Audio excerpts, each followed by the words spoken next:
Hello दोस्तों, आप सबका स्वागत है। आज हम देखने वाले हैं कक्षा 11 के एमसीक्यू। देखिए, ये इतनी सारी पुस्तकें हैं और देखते हैं किस पुस्तक में क्या है। सेकंड ग्रेड फर्स्ट पेपर के लिए हम देखने वाले हैं। देखिए, विश्व इतिहास के कुछ विषय में इसमें तो देखिए कुछ नहीं है। फिर देखिए, फर्स्ट पेपर की दृष्टि से देखें तो इस पुस्तक में भी कुछ नहीं है। फिर मध्यकालीन भारत देखें तो फर्स्ट पेपर की दृष्टि से इसमें तो कुछ नहीं है। फिर भारत भौतिक भूगोल के मूल सिद्धांत देखें तो इसमें एक टॉपिक है और वो टॉपिक का महासागरों एवं महाद्वीपों का वितरण। महासागर हमारे दिया ही हुआ है, इसलिए इसमें यूनिट 13 और यूनिट 14 पढ़नी है। क्यों पढ़नी है? क्योंकि आपने देखा होगा महासागर आगे लिखा हुआ है महासागर और उनकी विशेषताएं, तो विशेषताओं से क्वेश्चन यहाँ से बन जाएंगे। फिर हम देखते हैं भारत भौतिक पर्यावरण। इसमें इंडिया जियोग्राफी के लगभग सभी टॉपिक आ जाते हैं। संरचना, भूआकृति विज्ञान, अपवा तंत्र, जलवायु, प्राकृतिक वनस्पति, ये चारों टॉपिक है आपके आ चुके हैं इसमें। इसके अलावा भारत का संविधान और सिद्धांत देखें तो इसमें हम कार्यपालिका, विधायिका, न्यायपालिका पढ़ेंगे, क्योंकि अब संसद है वगैरह है, वो नए टॉपिक बहुत सारे जुड़ गए हैं। तो कार्यपालिका, विधायिका, न्यायपालिका ये हम पढ़ने वाले हैं। इसके बाद देखिए भारतीय अर्थव्यवस्था का विकास, तो इसमें पहले उदारीकरण, निजीकरण, वैश्वीकरण टॉपिक हुआ करता था, वो हट गया है। तो इस दृष्टि से अब ये किताब किसी काम की रही नहीं है।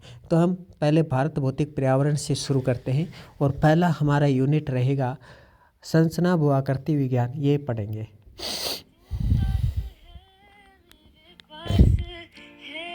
ऐड आ गया है, अब ये हटा देता हूँ।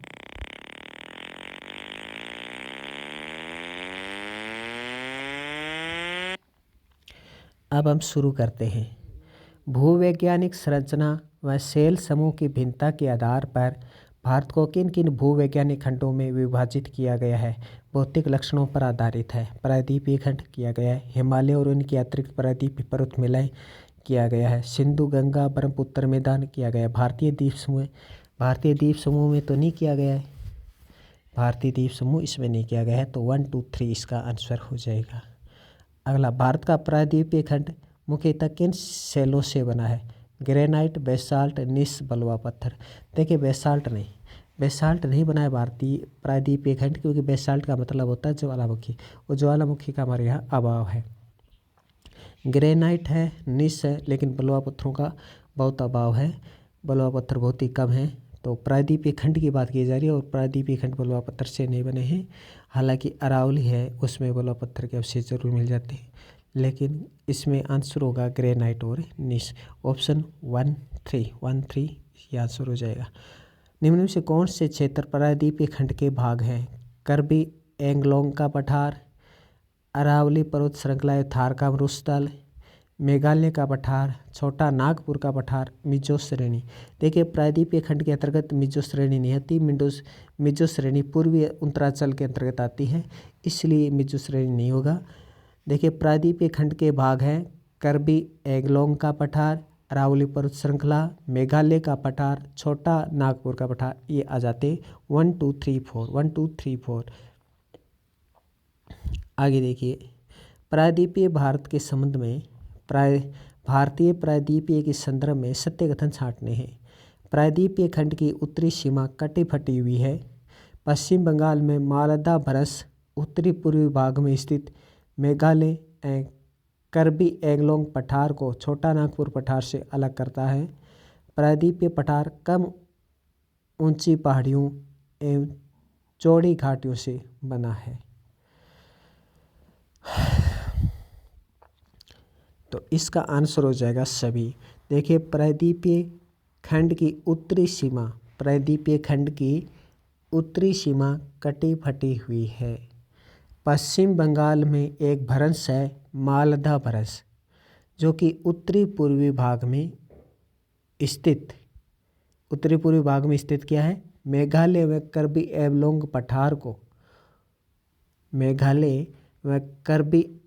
पठार को छोटा नागपुर पठार से अलग करता है। कौन करता है? मालदा भ्रंश है मेघालय करबी एंगलोंग पठार को छोटा नागपुर पठार से अलग करता है, सही है। प्रायद्वीपीय पठार कम ऊंची पहाड़ियों एवं चौड़ी घाटियों से बना हुआ है, ये भी सही है। हिमालय पर्वत श्रृंखला के संदर्भ में दिए गए कथनों पर विचार कीजिए और सत्य कथन छांटिए। हिमालय पर्वत श्रृंखला की भूवैज्ञानिक संरचना तरुण, दुर्बल और लचीली है। हिमालय पर्वत श्रृंखला वर्तमान समय में भी बहिर्जनित तथा अंतर्जनित बलों की अंतःक्रियाओं से प्रभावित है। सत्य कथन छांटना है, दोनों ही कथन सत्य हैं। हिमालय पर्वत तरुण यानी युवा, जवान, नवीन, दुर्बल यानी कमजोर है और लचीला है। हिमालय पर्वत श्रृंखला वर्तमान में बहिर्जनित भी है और अंतर्जनित भी है। इन दोनों बलों की अंतःक्रिया से प्रभावित है, तो ये भी सही है। अगला क्वेश्चन, हिमालय पर्वत अभी भी युवा अवस्था में है, इसका प्रमाण क्या है? हिमालय पर्वत अभी भी युवा अवस्था में है, इसका प्रमाण क्या है? ऑप्शन 1 गार्ज, ऑप्शन 2 वी आकार की घाटियाँ, ऑप्शन 3 छिप्रिकाएँ, ऑप्शन 4 जलप्रपात। इसका आंसर होगा ये सभी। इसका एक प्रमाण है कि हिमालय पर्वत अभी भी युवा अवस्था में है, क्योंकि इसमें गार्ज बने हुए हैं, वे आकार की घाटियाँ हैं, छिप्रिकाएँ हैं, जलप्रपात हैं। निम्न में से हिमालय के किस भाग को आंतरिक हिमालय के नाम से जाना जाता है? तो आंतरिक हिमालय के नाम से किसे जाना जाता है? जी हाँ, वृहत हिमालय, महान हिमालय। वृहत हिमालय, महान हिमालय को आंतरिक हिमालय कहते हैं। हिमालय पर्वत श्रृंखला के निम्न में से कौन से शिखर महान हिमालय, ग्रेट हिमालय में स्थित है? तो कौन कौन से शिखर है जो महान हिमालय में स्थित है? Option 1 mount Everest, option 2 K2, option 3 Dhaulagiri, option 4 Nanda Devi, option 5 Namcha Barwa. कौन कौन सी पर्वत श्रृंखलाएँ महान हिमालय में स्थित है? तो इसका आंसर हो जाएगा 1, 3, 4, 5। K2 नहीं है, K2 महान हिमालय में नहीं आता। इसके अलावा माउंट एवरेस्ट, धौलागिरी, नंदा देवी, नामचा बरुआ ये महान हिमालय के अंतर्गत आते हैं। निम्न में से कौन सी पर्वत श्रेणियाँ कश्मीर हिमालय के अंतर्गत आती हैं? Option 1 Karakoram, number 2 Ladakh, number 3 Zanskar, number 4 Pir Panjal. कौन सी पर्वत श्रेणियाँ कश्मीर के अंतर्गत आते हैं? तो इसका आंसर हो जाएगा ये सभी आती हैं। देखिए, कश्मीर हिमालय के अंतर्गत जो पर्वत श्रेणी आती है वो है काराकोरम, लद्दाख, जास्कर, पीर पंजाल। विश्व प्रसिद्ध कश्मीर घाटी और डल झील अवस्थित है। ये कश्मीर घाटी और डल झील है, ये किसके बीच में स्थित है? वर्थ हिमालय और पीर पंजाल के बीच, वर्थ हिमालय और जास्कर के बीच, काराकोरम और जास्कर के बीच, लघु हिमालय और शिवालिक के बीच। तो ये कश्मीर घाटी और डल झील है, ये वर्थ हिमालय और पीर पंजाल के बीच है। कश्मीर हिमालय में हेमनद चिकनी मिट्टी के मोटे निक्षेप तथा दूसरे पदार्थों का हिमोड के रूप में जमाव को कहते हैं। कश्मीर हिमालय में हेमनद चिकनी मिट्टी के मोटे निक्षेप तथा दूसरे पदार्थों का हिमोड के रूप में जमाव को क्या कहते हैं? तो करेवा कहते हैं। बस प्रश्न को थोड़ा बड़ा कर दिया है, थोड़ा सा परेशान करने के लिए, बाकी कुछ नहीं, इसमें करेवा इसका आंसर हो जाएगा। कश्मीर हिमालय की झीलों के संदर्भ में कौन सा सुमेलित है? डल झील मीठे पानी की झील है, ये अलवणीय झील है। वुलर झील खारे पानी की झील है, ये लवणीय झील है। पेंगोंग सो झील खारे पानी की झील है, ये लवणीय झील है। सोमुरीरी झील मीठे पानी की झील है, ये अलवणीय झील है। तो आपको बताना है कौन से सुमेलित हैं। तो 1 और 3 सुमेलित है। देखिए, डल झील मीठे पानी की झील है, अलवणीय झील है, सही है। पेंगोंग सो झील खारे पानी की झील है, लवणीय झील है, ये सही है। वुलर झील खारे पानी की झील है, नहीं, वुलर झील खारे पानी की नहीं है, ये मीठे पानी की है। और सोमपुरी झील ये भी खारे पानी की झील है, मीठे की नहीं।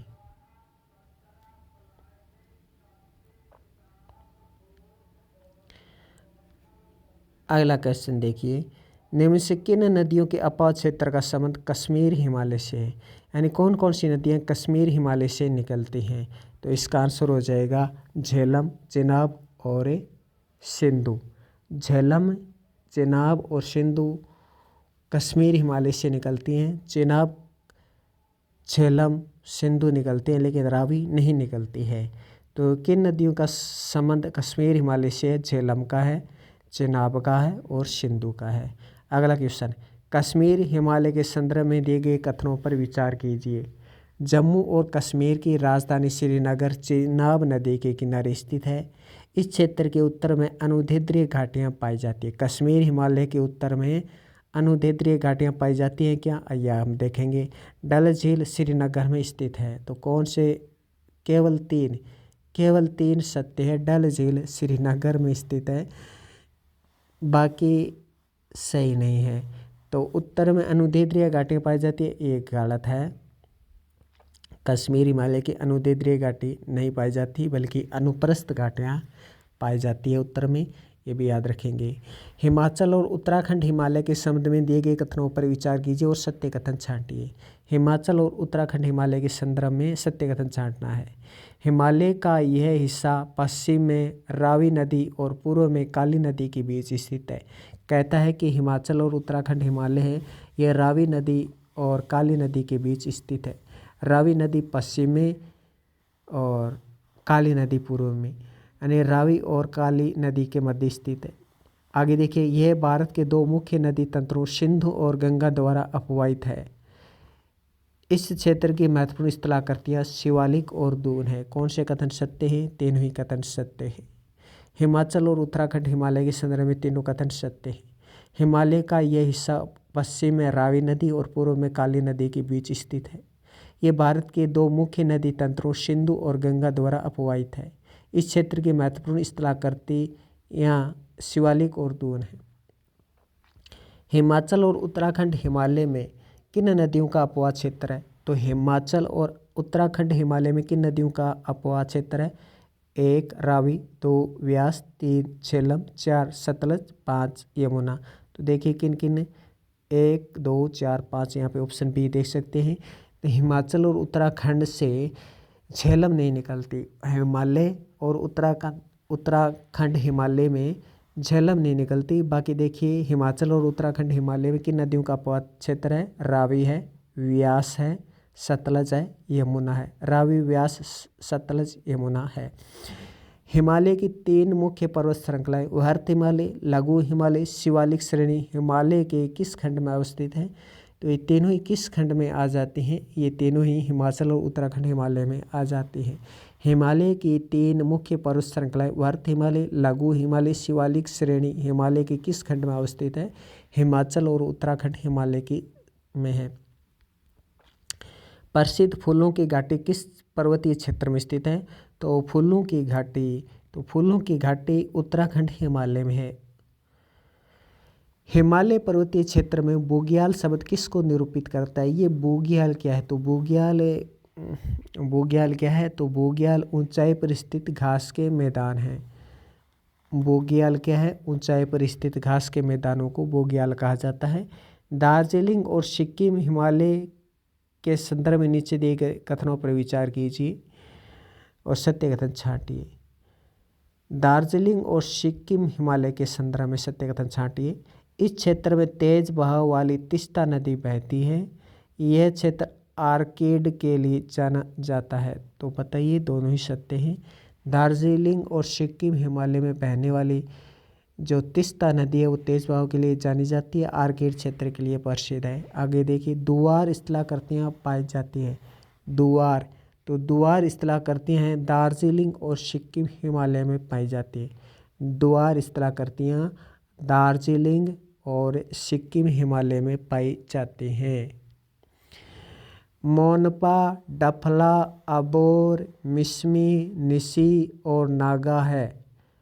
मोनपा, डफला, अबोर, मिसमी, निसी और नागा है। ये क्या है? उत्तरी पूर्वी भारत की जनजातियाँ हैं। उत्तरी पूर्वी भारत की जनजातियाँ हैं ये। अबोर, मिसमी, डफला, मोनपा उत्तरी पूर्वी भारत की जनजाति। निम्न में से कौन सी विशेषताएं अरुणाचल हिमालय से संबंधित है? अरुणाचल हिमालय की पर्वत श्रेणियाँ तेज बहती हुई और गहरे गाज बनाने वाली नदियों द्वारा विच्छेदित होती है। यहाँ की नदियाँ बहुत से जलप्रपात बनाती है। यहाँ का क्षेत्रीय व्यापार दूर क्षेत्रों से होकर किया जाता है। तो कौन से संबंधित हैं कथन? तो सभी संबंधित हैं। अरुणाचल हिमालय से संबंधित सत्य कथन छांटिए। अरुणाचल हिमालय की पर्वत श्रेणियाँ तेज बहती हुई और गहरे गाज बनाने वाली नदियों द्वारा विच्छेदित होती हैं। यहाँ की नदियाँ बहुत से जलप्रपात बनाते हैं। यहाँ का क्षेत्रीय व्यापार दूर क्षेत्रों से होकर किया जाता है और इसमें गार्ज बनते हैं। अरुणाचल हिमालय में गार्ज बनते हैं नदियों द्वारा, ये भी सत्य है। तो सभी सत्य हैं। पूर्वी हिमालय पहाड़ियों के संबंध में दिए गए कथनों पर विचार कीजिए और सत्य कथन छांटिए। हिमालय पर्वत के इस भाग में पहाड़ियों की दिशा पश्चिम से पूर्व की ओर है। ये पहाड़ियाँ मजबूत बुलवा पत्थर जो अवसादी सेल है उनसे बनी हुई हैं। कौन से कथन सत्य हैं? केवल 2 नंबर सत्य है। इसकी दिशा गलत बताई गई है। बाकी पूर्वी हिमालय पहाड़ियाँ हैं ये अवसादी सेल से बनी हुई हैं, बलुआ पत्थर से बनी हुई हैं। हिमालय पर्वत श्रृंखला की पूर्वी पहाड़ियों का उत्तर से दक्षिण की ओर सही क्रम क्या है? तो हिमालय पर्वत श्रृंखला की पूर्वी पहाड़ियों का उत्तर से दक्षिण की ओर सही क्रम क्या है? तो आपको सही क्रम देखना है। सही क्रम है पटकाई, ब्रूम, नागा पहाड़ियाँ, मणिपुर पहाड़ियाँ, मिजो पहाड़ियाँ।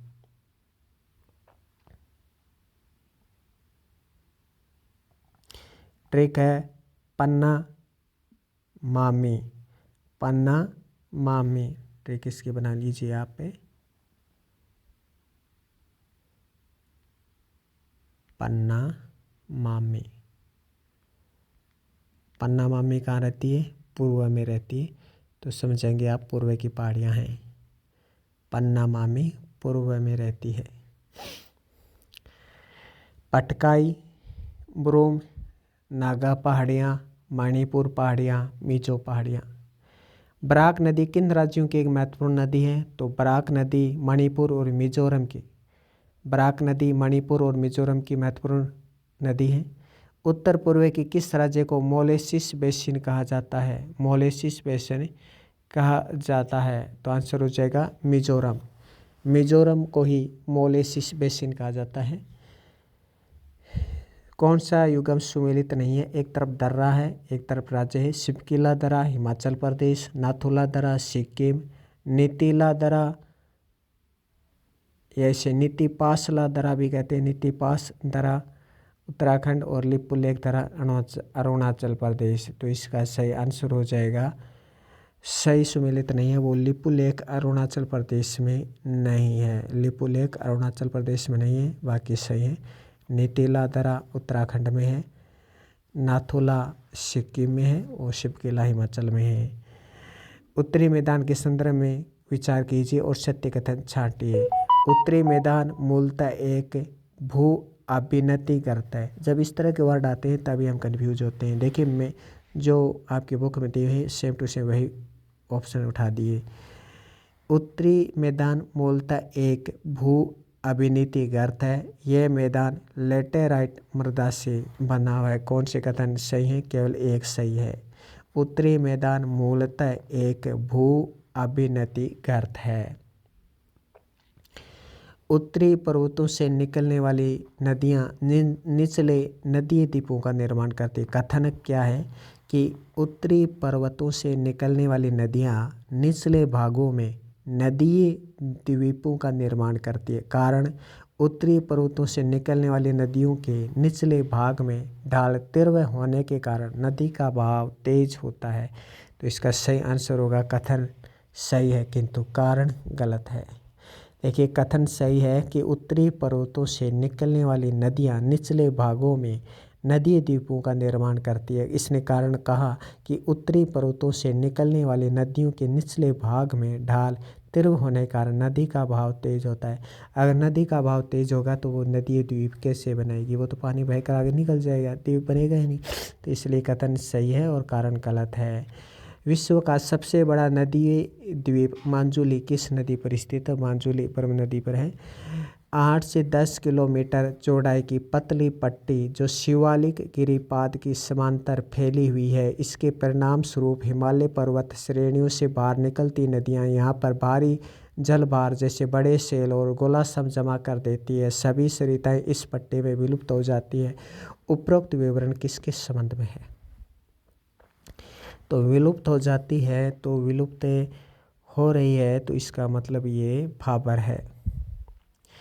8 से 10 किलोमीटर चौड़ाई की पतली पट्टी जो शिवालिक गिरिपाद की समांतर फैली हुई है, इसके परिणाम स्वरूप हिमालय पर्वत श्रेणियों से बाहर निकलती नदियाँ यहाँ पर भारी जल भार जैसे बड़े सेल और गोलासम जमा कर देती है। सभी सरिताएं इस पट्टी में विलुप्त हो जाती हैं। बड़े बड़े गोलासम और सेल होते हैं और उसमें जाकर ये नदी की धाराएं हैं, ये जाकर विलुप्त हो जाती हैं, तो ये भाबर है। भारत के उत्तरी मैदान के तराई क्षेत्र के संदर्भ में सत्य कथन छांटिए। तराई क्षेत्र के संबंध में सत्य कथन छांटना है। ये क्षेत्र भाबर के दक्षिण में है। क्या उत्तरी मैदान का तराई क्षेत्र भाबर के दक्षिण में है? ऑप्शन 2, इस प्रदेश में भाबर क्षेत्र में लुप्त नदियां धरातल पर प्रकट होती हैं। 3, दुधवा राष्ट्रीय पार्क इसी क्षेत्र में स्थित है। इसी तराई क्षेत्र में दुधवा राष्ट्रीय पार्क स्थित है। कौन से कथन सत्य हैं? तो इसमें तीनों ही कथन सत्य हैं। भारत का उत्तरी मैदान का जो तराई क्षेत्र है वो भाबर के दक्षिण में स्थित है। इस प्रदेश में भाबर क्षेत्र में लुप्त नदियां धरातल पर प्रकट होने लगती हैं। दुधवा राष्ट्रीय पार्क इसी क्षेत्र में स्थित हैं। यानी भाबर क्षेत्र में जो नदियां लुप्त हुई थी वो तराई क्षेत्र में प्रकट होने लगती हैं और दुधवा राष्ट्रीय पार्क इसी तराई क्षेत्र में स्थित है। प्रायद्वीपीय पठार की सीमा निर्धारण से संबंधित नीचे दी गई कथनों में से कौन सा सुमेलित नहीं है? प्रायद्वीपीय पठार की सीमा निर्धारण से संबंधित नीचे दिए गए कौन से कथन सही सुमेलित नहीं है? उत्तर पश्चिम दिल्ली कटक, पूर्व में राजमहल की पहाड़ियाँ, पश्चिमी काठियावाड़ प्रायद्वीप और दक्षिण में कार्डामम। तो कौन सा सही नहीं है? दक्षिण में कार्डामम, ये तो सही लग रहा है। पूर्व में राजमहल पहाड़ियाँ, ये भी सही लग रहा है। तो कौन सा गलत है? देखिए ऑप्शन सी गलत है। पश्चिमी काठियावाड़ा प्रायद्वीप नहीं है। ये तो काठियावाड़ा प्रायद्वीप है, पश्चिमी नहीं है।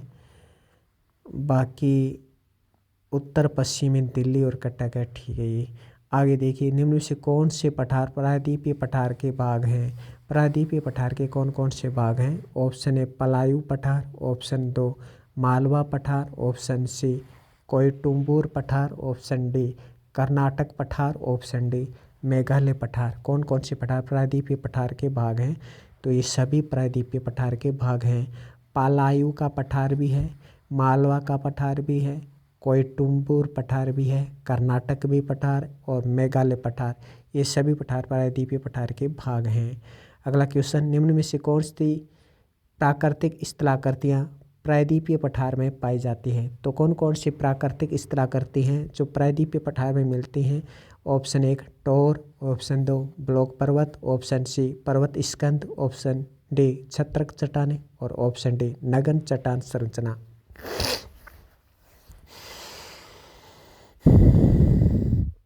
तो इसका आंसर हो जाएगा 1 2 3 5। देखिए छत्रक चट्टानें ये जो स्थलाकृति हैं ये प्रायद्वीपीय पठार में हमें नहीं मिलते हैं। छत्रक चट्टानें प्राकृतिक स्थलाकृति हैं, ये प्रायद्वीपीय पठार में नहीं मिलती।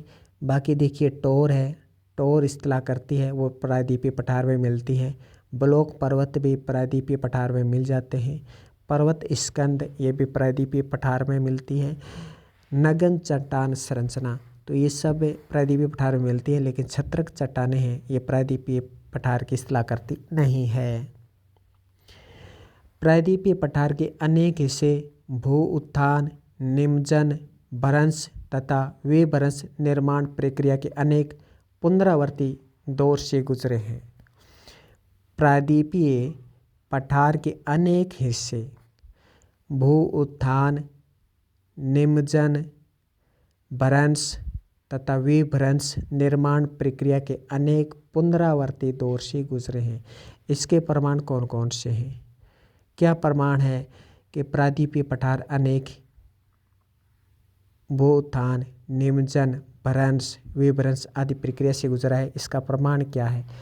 और 1 रिफ्ट घाटियाँ, नंबर 2 टोर, नंबर 3 ब्लॉक पर्वत। तो इसका आंसर हो जाएगा रिफ्ट घाटियाँ और ब्लॉक पर्वत।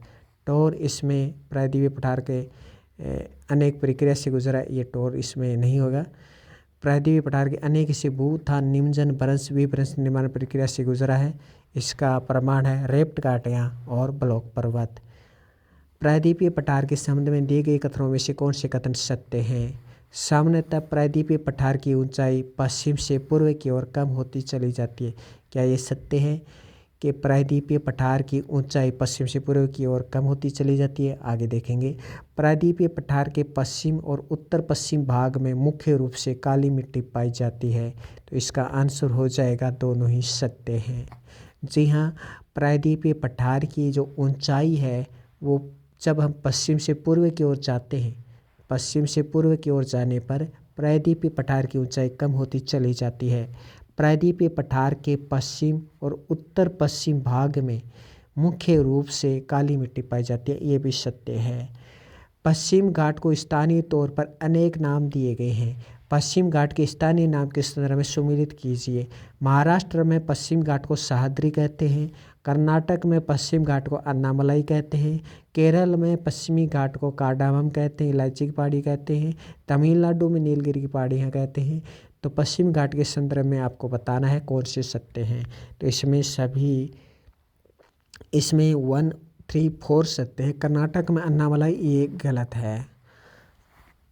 महाराष्ट्र में सह्याद्री कहते हैं, केरल में कार्डामम कहते हैं, तमिलनाडु में नीलगिरी कहते हैं।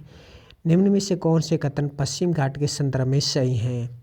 पश्चिम घाट की ऊंचाई उत्तर से दक्षिण की ओर घटती जाती है।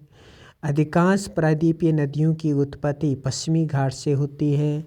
पश्चिमी घाट सतत है तथा उन्हें केवल दर्रों के द्वारा ही पार किया जा सकता है। तो इसका आंसर हो जाएगा केवल 2 और 3 सही है, नंबर 1 गलत है। क्योंकि पश्चिमी घाट की ऊंचाई उत्तर से दक्षिण की ओर घटती नहीं है, पश्चिमी घाट की ऊंचाई उत्तर से दक्षिण की ओर बढ़ती जाती है। अधिकांश प्रायद्वीपीय नदियों की उत्पत्ति पश्चिमी घाट से होती है, ये सही है। यानी पश्चिमी घाट से अधिकांश नदियों की उत्पत्ति होती है, जैसे गोदावरी, कृष्णा, महादेवी, इतनी जो सारी नदी हैं इनकी उत्पत्ति वो पश्चिमी घाट की तरफ से ही होती है। पश्चिमी घाट सतत है तथा उन्हें केवल दर्रों के द्वारा ही पार किया जा सकता है, ये बात सही है। पश्चिमी घाट सतत है तथा उन्हें केवल दर्रों के द्वारा ही पार किया जा सकता है, ये भी सत्य है। निम्न में से कौन से सुमेलित नहीं है? थालघाट महाराष्ट्र, पालघाट गोवा, भोरघाट केरल, देफू अरुणाचल प्रदेश। कौन से सुमेलित नहीं है आपको बताना है। थालघाट महाराष्ट्र, पालघाट गोवा, भोरघाट केरल, देफू अरुणाचल प्रदेश। तो इसमें देखिए जो सुमेलित नहीं है वो 2 और 3 सुमेलित नहीं है। थालघाट महाराष्ट्र में है, थालघाट महाराष्ट्र में, और देफू अरुणाचल प्रदेश में है। निम्न में से कौन सी पहाड़ियाँ पश्चिमी घाट के अंतर्गत शामिल है? तो पश्चिम घाट के अंतर्गत कौन कौन सी पहाड़ियाँ शामिल है? Option 1 Anamalai, Nilgiri, Nallamala, Cardamom, Javadi. या नल्लामलाई भी इसे कहते हैं। तो अन्नामलाई, नीलगिरी, नल्लामलाई, कार्डामम, जावादी। तो इसका आंसर हो जाएगा अन्नामलाई, नीलगिरी और कार्डामम। अन्नामलाई, नीलगिरी, कार्डामम पश्चिमी घाट में आते हैं, जबकि नल्लामलाई और जावादी पूर्वी घाट के अंतर्गत आते हैं। प्रायद्वीपीय पठार की सबसे ऊंची चोटी कौन सी है? तो प्रायद्वीपीय पठार की सबसे ऊंची चोटी अनाईमुड्डी है। पूर्वी घाट और पश्चिमी घाट किन पहाड़ियों में आपस में मिलते हैं? पूर्वी घाट और पश्चिमी घाट हैं ये नीलगिरी की पहाड़ियों में आपस में मिलते हैं। निम्न से कौन सा कथन असत्य है? पश्चिमी घाट पूर्वी घाट की अपेक्षा ऊंचे हैं। पश्चिमी घाट पूर्वी घाट की अपेक्षा ऊंचे हैं। पश्चिमी घाट का विस्तार सतत है, जबकि पूर्वी घाट का विस्तार सतत नहीं है।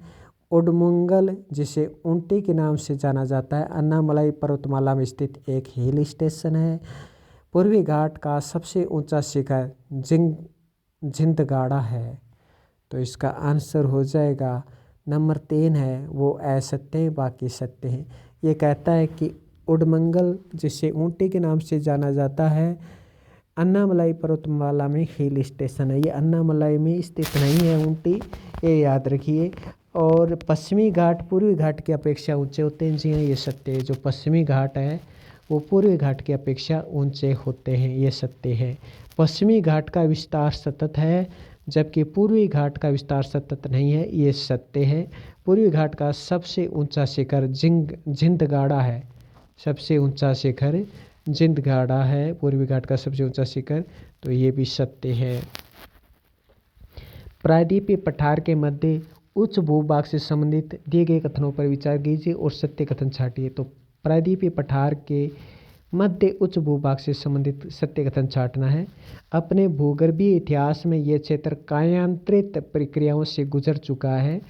मध्य भूभाग का पूर्वी विस्तार राजमहल पहाड़ियों तक है। पश्चिम में अरावली पर्वत इसकी सीमा बनाता है, जो ब्लॉक पर्वत का उत्कृष्ट उदाहरण है। सत्य कथन छांटना है, तो 1 और 2 सत्य है, 3 नंबर असत्य है, क्योंकि अरावली पर्वतमाला ब्लॉक पर्वत का उदाहरण है ही नहीं। और 1 और 2 सही हैं कि अपने भूगर्भीय इतिहास में प्रायद्वीपीय पठार का मध्य भूभाग कायांतरित प्रक्रियाओं से गुजरा है, ये सही है। मध्य उच्च भूभाग का पूर्वी विस्तार राजमहल पहाड़ियों तक है, ये भी सही है। अगला क्वेश्चन, मेघालय के पठार के संबंध में निम्न से कौन से कथन सत्य हैं? मेघालय का पठार प्रायद्वीपीय पठार का ही विस्तार है। मेघालय के पठार पर खनिज पदार्थों के निक्षेप नहीं मिलते। मेघालय के पठार पर अवस्थित चेरापूंजी नग्न चट्टानों से ढका स्थल है और यहाँ वनस्पति नहीं के बराबर है। तो कौन कौन से कथन सत्य हैं? केवल 1 और 3 सत्य है। मेघालय का पठार प्रायद्वीपीय पठार का ही विस्तार है, ये बात तो सही है। मेघालय के पठार पर अवस्थित है चेरापूंजी। चेरापूंजी किस पर है? मेघालय के पठार पर चेरापूंजी नग्न चट्टानों से ढका स्थल है और यह वनस्पति लगभग ना के बराबर ही है। तो ये बात भी सत्य है, क्योंकि पठारी भाग है और चट्टानों से ढका हुआ है, तो यहाँ वनस्पति ना के बराबर है, ये भी सत्य है। मेघालय के पठार पर खनिज पदार्थों के निक्षेप नहीं मिलते। तो मेघालय पठार पर खनिज पदार्थों की निक्षेप नहीं मिलते, खनिज पदार्थ नहीं मिलते, ये बात है गलत है। अगला देखिए, मेघालय के पठार को 3 भागों में बांटा गया है। गारो पहाड़ियाँ, खासी पहाड़ियाँ, जयंतिया पहाड़ियाँ। पहला तो प्रश्न यही हो गया कि गारो, खासी और जयंतिया पहाड़ियाँ किसका भाग है? मेघालय का। इस विभाजन के आधार पर है, तो ये 3 भागों में बांटा गया है। इन पहाड़ियों में ये किस विभाजन के आधार पर बांटा गया है? तो इसका आंसर हो जाएगा जनजातियों के आधार पर। यहाँ पे गारो, खासी और जयंतिया जनजातियाँ रहती थी, उसके आधार पर ही इस मेघालय के पठार को बांटा गया है। आगे देखिए, पूर्वी घाट का विस्तार है। पूर्वी घाट का विस्तार कहाँ से कहाँ तक है? तो पूर्वी घाट का विस्तार महानदी घाटी से दक्षिण में नीलगिरी तक है। पूर्वी घाट का विस्तार महानदी घाटी से दक्षिण में नीलगिरी तक है। भारतीय मरुस्थल के संदर्भ में विचार कीजिए और सत्य कथन छांटिए। भारतीय मरुस्थल अरावली पहाड़ियों के दक्षिण पश्चिम में स्थित है। इस क्षेत्र की भूगर्भिक चट्टान संरचना प्रायद्वीपीय पठार का विस्तार है। लूणी नदी इस क्षेत्र की महत्वपूर्ण नदी है। तो कौन से सत्य हैं? 2 और 3 सत्य हैं, नंबर 1 गलत है, क्योंकि भारतीय मरुस्थल, क्योंकि भारतीय मरुस्थल अरावली पहाड़ियों के दक्षिण पश्चिम में स्थित नहीं है, ये गलत है। इस क्षेत्र की भूगर्भिक चट्टान संरचना प्रायद्वीपीय पठार का विस्तार है, यानी भारतीय मरुस्थल है, इसकी भूगर्भिक संरचना प्रायद्वीपीय पठार का विस्तार है, ये सत्य है। लूणी नदी इस क्षेत्र की महत्वपूर्ण नदी है, ये भी सत्य है। बरकान स्थलाकृति का संबंध है। तो बरकान स्थलाकृति का संबंध किससे है? तो बरकान स्थलाकृति का संबंध मरुस्थल से है। बरखान है वो, बरकान नहीं है वैसे। निम्न में से कौन सी स्थलाकृतियाँ भारतीय मरुस्थलीय क्षेत्र में पाई जाती हैं? स्थानांतरित रेतीले टीले, छत्रक चट्टानें, मरु उद्यान और टोर। तो इसका सही आंसर हो जाएगा ये सभी। देखिए भारतीय मरुस्थलीय क्षेत्र में पाई जाती हैं स्थानांतरित रेतीले टीले छत्रक चट्टानें पाई जाती हैं और मरुधान पाया जाता है। देखिए हमने प्रायद्वीपीय पठार में देखा था, प्रायद्वीपीय पठार में छत्रक चट्टानें नहीं पाई जाती, टोर पाया जाता है। और यहाँ पे देखिए टोर नहीं पाया जाता, छत्रक चट्टानें पाई जाती हैं। आगे देखिए निम्न से कौन सा भारत का सबसे लंबी तट रेखा वाला राज्य है? तो सबसे लंबी तट रेखा वाला राज्य गुजरात है। आगे देखिए पश्चिम तटीय मैदान के संदर्भ में विचार कीजिए और सत्य कथन छाटिए। पश्चिम तटीय मैदान के संदर्भ में कथनों पर विचार करना है। पश्चिमी तटीय मैदान मध्य में चौड़े परंतु उत्तर तथा दक्षिण में संकीर्ण हैं। पश्चिमी तटीय मैदान जलमग्न तटीय मैदान के उदाहरण हैं। पश्चिम तटीय मैदान में बहने वाली नदियां डेल्टा नहीं बनाती हैं। इसका आंसर हो जाएगा 2 और 3 सत्य हैं, पहला गलत है। पश्चिमी तटीय मैदान मध्य में चौड़े नहीं होते हैं, मध्य में तो संकीर्ण होते हैं।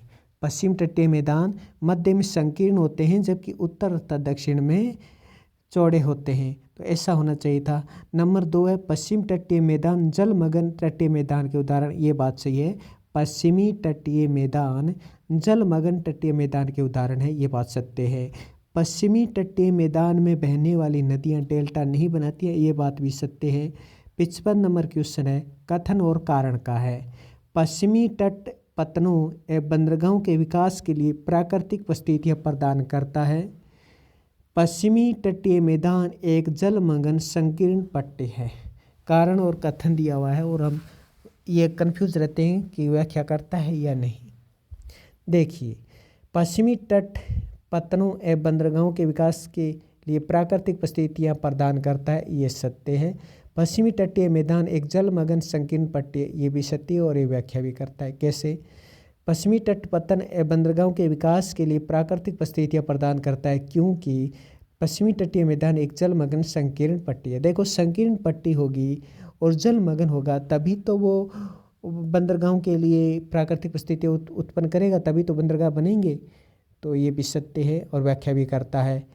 पश्चिमी तटीय मैदान के विभाजन के संदर्भ में युगम सुमेलित नहीं है। गुजरात काठियावाड़ तट, महाराष्ट्र कोंकण तट, कर्नाटक मलाबार तट और केरल कोरोमंडल तट, तो इसमें सुमेलित नहीं है। केरल कोरोमंडल तट ये सुमेलित नहीं है। कोरोमंडल तट केरल नहीं बल्कि तमिलनाडु होगा। बाकी गुजरात काठियावाड़ तट, महाराष्ट्र कोंकण तट और महाराष्ट्र और गोवा कोंकण तट और कर्नाटक मलाबार तट ये सही है। निम्न से पश्चिमी तटीय मैदान पर स्थित प्राकृतिक बंदरगाह नहीं है। पश्चिम तटीय मैदान है ना, उस पर कौन सा प्राकृतिक बंदरगाहें स्थित हैं? तो निम्न से कौन से पश्चिमी तटीय मैदान पर प्राकृतिक बंदरगाह हैं? पारादीप, नाहवा सेवा, मैंगलोर, विशाखापट्टनम, कांडला, कौन कौन से हैं मैदान? 2, 3, 5। देखिए नाहवा सेवा तटीय मैदान पर ये बंदरगाह है। मैंगलोर पर है तटीय मैदान पर, ये मैंगलोर बंदरगाह है और कांडला है। जबकि पारादीप और विशाखापट्टनम पूर्वी तटीय मैदान पर हैं। नीचे दिए गए कथनों पर विचार कीजिए। कयाल कोंकण तट की विशेष इस्तेलाह करती है। कयाल का प्रयोग मछली पकड़ने और अंतःस्थलीय नौकायन के लिए किया जाता है। सत्य कथन आपको छांट रहे हैं। कयाल कोंकण तट की विशेष इस्तेलाह करती है। कयाल का प्रयोग मछली पकड़ने और अंतःस्थलीय नौकायन के लिए किया जाता है। सत्य कथन आपको छांटने, केवल 2 सत्य हैं। कयाल कोंकण तट की विशेष इस्तेलाह करती है, ये गलत है। बाकी कयाल का प्रयोग मछली पकड़ने और अंतःस्थलीय नौकायन के लिए किया जाता है, ये सही है। नीचे दिए गए कथनों पर विचार कीजिए। पूर्वी तट पश्चिमी तट की तुलना में चौड़े और उभरे हुए हैं। पूर्वी तट पर बहने वाली नदियां यहाँ पर लंबे चौड़े डेल्टा बनाते हैं। पूर्वी तट पर पत्तनों एवं पोताश्रयों का विकास करना मुश्किल होता है। कौन से कथन सत्य हैं? सभी कथन सत्य हैं। जी हाँ, पूर्वी तट पश्चिमी तट की तुलना में चौड़े और उभरे हुए होते हैं। पूर्वी तट पश्चिम तट की तुलना में चौड़े और उभरे हुए होते हैं। पूर्वी तट पर बहने वाली नदियां यहाँ पर लंबे चौड़े डेल्टा बनाते हैं। पूर्वी तट पर पत्तनों एवं पोताश्रयों का विकास करना मुश्किल होता है। सभी कथन सत्य हैं। नीचे दिए गए कुछ पर्वत चोटियों पर आपको विचार करना है और बताना है कि उपरोक्त पर्वत चोटियां अवस्थित हैं। किस पर अवस्थित है? Saddle peak, mount Diavolo, mount Koyob, mount Thuillier. ये किस पर स्थित है? Saddle peak, mount Diavolo, mount Koyob, mount Thuillier. ये पर्वत चोटियाँ अवस्थित हैं। तो किस पर अवस्थित हैं? ये अंडमान निकोबार द्वीप पर स्थित हैं। अब प्रश्न देखो थोड़ा हार्ड बनेगा। अगला क्या बनेगा कि अंडमान निकोबार द्वीप पर निम्न में से कौन सी पर्वत चोटियाँ स्थित नहीं हैं? और फिर देगा ये Saddle peak, mount Diavolo, mount Koyob, mount थोइलर।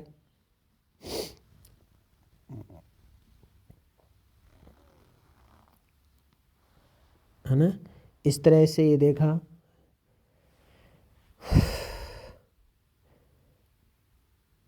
सभी ये अंडमान निकोबार द्वीप पर स्थित हैं। आगे देखिए, भारत का एकमात्र जीवित ज्वालामुखी द्वीप कौन सा है? तो जीवित ज्वालामुखी द्वीप कहाँ पर स्थित है? ये अंडमान द्वीप समूह में है। 10 डिग्री चैनल अलग करता है। तो 10 डिग्री चैनल किस किस को अलग करता है? 10 डिग्री चैनल है अंडमान को निकोबार से अलग करता है। अंडमान निकोबार द्वीप समूह किस प्रकार के वन पाए जाते हैं? तो सदाहर वन पाए जाते हैं। लक्षद्वीप के समुद्र में विचार कीजिए और सत्य कथन छांटिए। लक्षद्वीप समूह छोटे प्रवाल द्वीपों से बना है। 11 डिग्री चैनल इस द्वीप समूह को 2 भागों में बांटता है। इस द्वीप समूह के उत्तर में कनानोरे द्वीप तथा दक्षिण में अमीनो द्वीप स्थित हैं। और सत्य कथन छांटना केवल 1 और 2 सत्य हैं, बाकी तीसरा गलत है। 11 डिग्री चैनल लक्षद्वीप को 2 भागों में बांटता है, सही है। लक्षद्वीप समूह छोटे प्रवाल द्वीपों से बना है, ये भी सही है। पेटली द्वीप जहाँ मनुष्य का आवास नहीं है तथा वहाँ एक पक्षी अभयारण्य है, भारत में ये किस जगह पर स्थित है? लक्षद्वीप समूह में स्थित है। पेटली द्वीप जहाँ मनुष्य का आवास नहीं है, जहाँ वहाँ एक पक्षी अभयारण्य बना हुआ है पेटली द्वीप में, ये किस जगह है? लक्षद्वीप समूह में है। भारत श्रीलंका के बीच क्या क्या है?